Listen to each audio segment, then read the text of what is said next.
far here at Mindful Influences, we've talked about hypnotic influence in politics, in political speeches, and religion. We've compared cults to group thinking, and we've got many more areas to explore. But this week, it's time to see how open you are to hypnotic influence. So today, we're going to take a fun and revealing 8-question quiz to find out how naturally suggestible you are and learn something new about yourself. So here's how we're going to do this. I want you to answer each question honestly by selecting the option that best describes you. So write down how many A's, B's, or C's that you select. And I'll tell you at the end how to score your choices to see your results. So let's start. Question number 1. When someone tells you a vivid story, how do you usually feel? A, I imagine the story so clearly, it's like I'm there. B, I can form a mental picture, but it's vague. C, I listen, but I don't really visualize it. 2, do you often daydream or get lost in your own thoughts? A, yes, all the time. My imagination runs wild.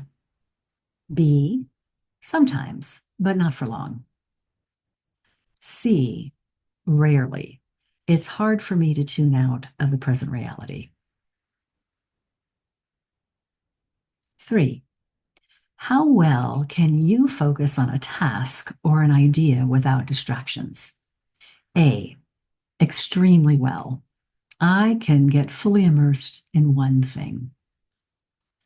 B, pretty well, though I do get distracted sometimes. C, it's difficult for me to maintain focus for too long. Question number 4. When someone gives you instructions, how do you react?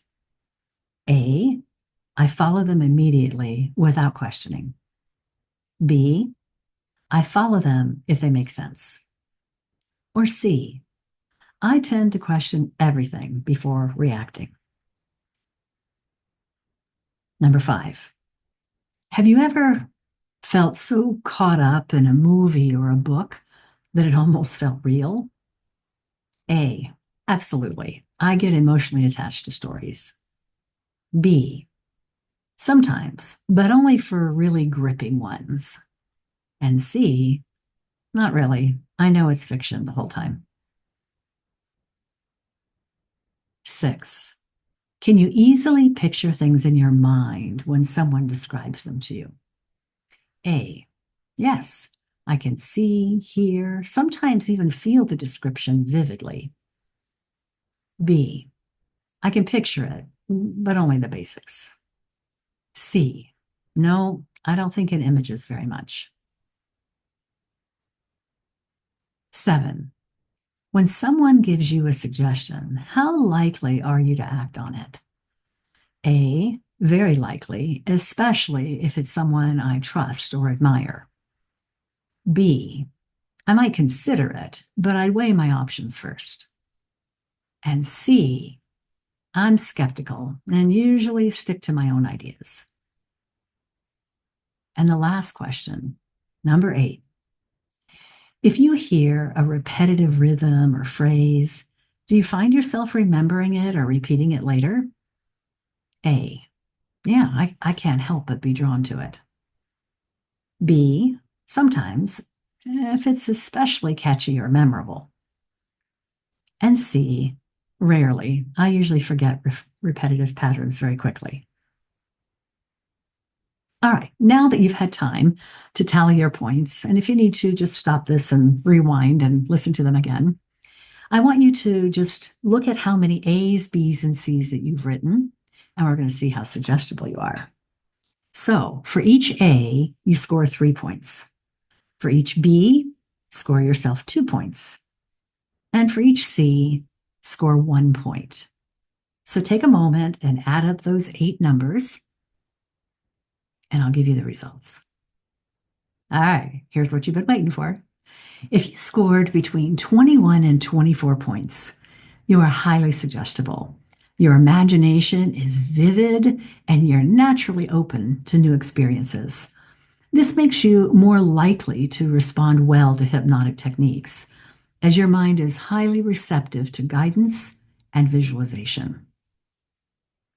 If you scored between 15 to 20 points, you're moderately suggestible, which means that you're fairly open to suggestions, but maintain a healthy balance of focus and skepticism. While you might engage with hypnotic techniques under the right circumstances, you're not easily swayed by everything.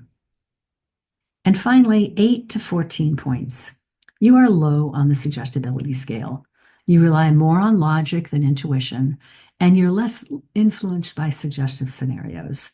While you may not respond strongly to hypnosis, this also makes you a steadfast thinker who isn't easily persuaded. Now, as a hypnotist for, I don't know, the last 13 or 14 years now, I find that these are just guidelines. A lot of what I find with clients is that it depends on the topic, right? So if it's something that you are really invested in or you feel passionately about, your scores might actually change. But this is a relatively, and I say relatively, good guideline. Either way, I want you to think about what your results say about you and explore how you can use this new information about yourself when it comes to outside influence. And remember, if you need to go back and rewatch, really be honest with yourself because this is for you and nobody else. And you want to know where you are in relation to your suggestibility to influence. So share your thoughts or discuss your experiences below with hypnosis and influence because I'd really love to hear your perspectives. And tune in next week where we talk about another very exciting topic at Mindful Influences.